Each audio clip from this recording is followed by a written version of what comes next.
In this chapter, you will begin to examine the diversity of the 1960s, including the political and social changes reflected in the ever-changing culture.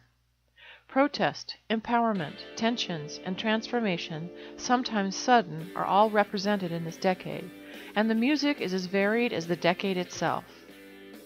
This chapter specifically focuses on the British invasion, a time when a variety of artists broke into and dominated the U.S. music market. The leaders and undeniably most recognizable of the British invasion bands was the Beatles. Forming in the late 1950s in Liverpool, which is a primary shipping port for the UK and other points in continental Europe. It is the Liverpool teenager who first got access to the social currency of the time, the 45 record. If a young John Lennon had acquired the latest Chuck Berry record, then every other teen around would gather at his home to hear the new music. Liverpool teens were among the very first to get their hands and ears on the new releases from the U.S. It is no wonder then why the Beatles, among others, formed in this important UK port city. After sharpening their skills in cities like Hamburg, Germany, the Beatles caught the eyes and ears of Brian Epstein while they were performing at a local Liverpool hangout, the Cavern Club. Epstein becomes the group's manager and helps them break into the largest popular music market in the world, the United States. The group's first #1 single anywhere was Please Please Me, and with that success, Beatlemania was born. The Fab Four could barely leave a gig without being swarmed by screaming and sometimes dangerous teens running after them. In February of 1964, the Beatles arrived in the U.S., still a bit uncertain if they would be well received. Their hit, I Want to Hold Your Hand, was already soaring to #1 in the charts.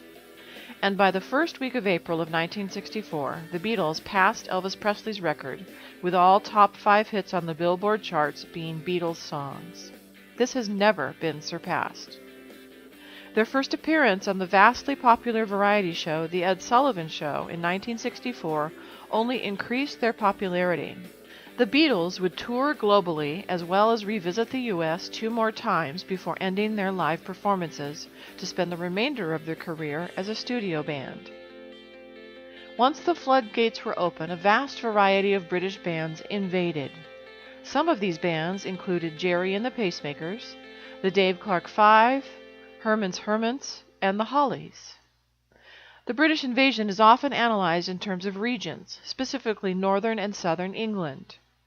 While the northern sound was more pop-based, with influences from regional styles like the Mersey beat and skiffle, the southern sound attracted a much more blues-based style.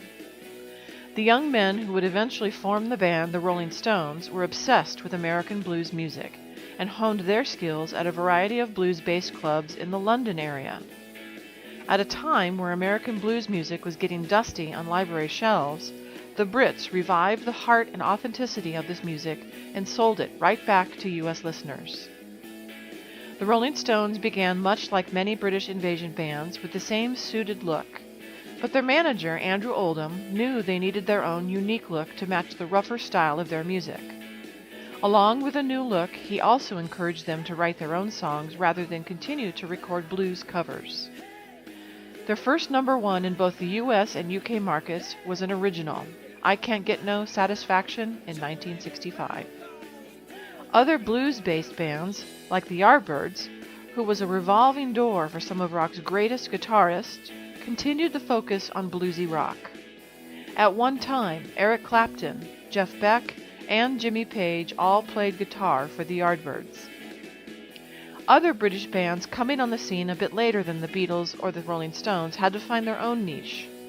Both The Who and the Kinks, to some degree, were accepted as bands for the mod subculture.